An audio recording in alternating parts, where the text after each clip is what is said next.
Good morning, friends. Welcome to St. Andrew's Episcopal Church in the Green Lake neighborhood of Seattle. My name is Reverend Rebecca Kirkpatrick, and today we are in Children's Chapel talking about forgiveness.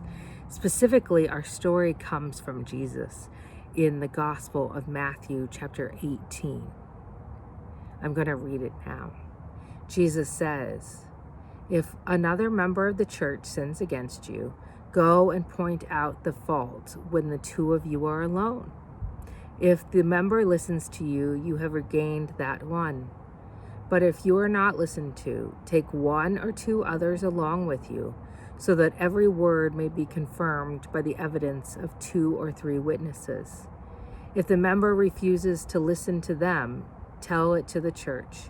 And if the offender refuses to listen even to the church, let such a one be to you as a Gentile to a tax collector.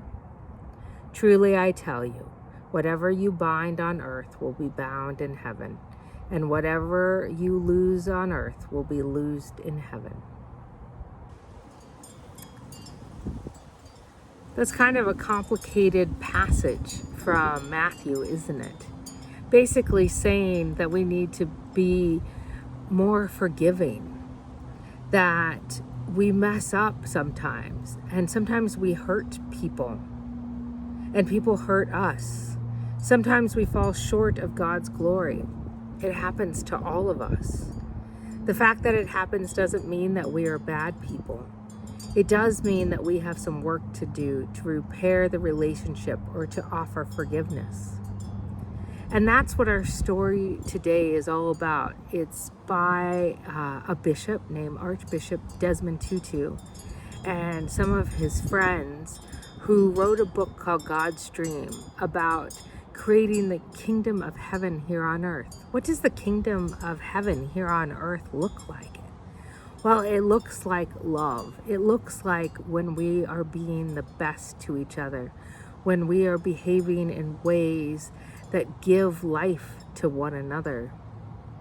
So let's take a listen to what Archbishop Tutu has to say about forgiveness and about God's dream. God's Dream by Archbishop Desmond Tutu and Douglas Carlton Abrams, illustrated by Lee Lewin Pham. Dear child of God, what do you dream about in your loveliest of dreams? Do you dream about flying high or rainbows reaching across the sky?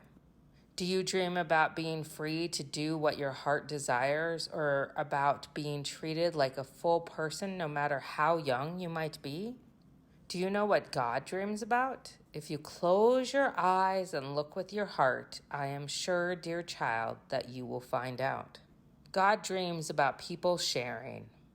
God dreams about people caring. God dreams that we reach out and hold one another's hands and play one another's games and laugh with one another's hearts. But God does not force us to be friends or to love one another. Dear child of God, it does happen that we get angry and hurt one another. Soon we start to feel sad and so very alone. Sometimes we cry and God cries with us, but when we say we're sorry and forgive one another, we wipe away our tears and God's tears too.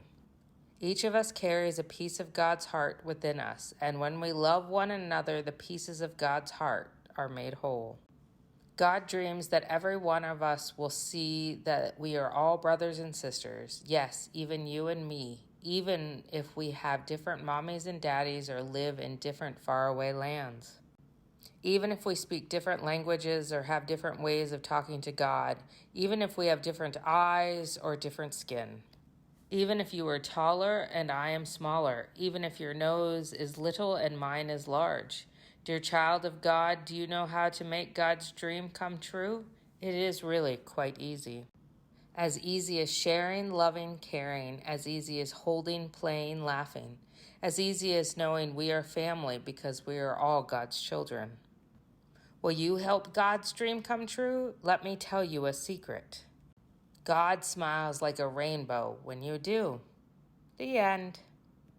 Did you like Archbishop Tutu's words? His words of creating God's dream, being with God in creating the ultimate kingdom here on earth. by being kind, by sharing and caring and forgiving. It can be hard to forgive, isn't it? When somebody hurts us, we feel like either walking away, or sometimes we feel like we might hold a grudge. But our call in God is to forgive. So I have a simple prayer that I do when I talk to God, and I'm wondering if you want to fill in the blanks at your own home for yourselves. The prayer goes like this: Dear God, I am having a hard time forgiving blank. You can fill in that person for blank what they did. Please give me your love in my heart so that I can forgive as you have forgiven me. Amen. Who might you need to forgive? What have they done? Or whom might you need to ask for forgiveness from? These are big questions, and they're big actions to take. But I wonder if you can find it in your heart to be forgiving, and for those who are around you to find forgiveness in their hearts. I hope you have a great week, everyone out there, and enjoy your Monday, Labor Day off. School is here. Let the learning continue. May we all be kind to our parents who are could be our teachers or our teachers in our classrooms. May we remember that sometimes they make mistakes and sometimes we make mistakes, but we are a people of forgiveness. Go forth into this week enjoying your holiday, enjoying the Spirit and God's love. Have a great week, everyone. Bye.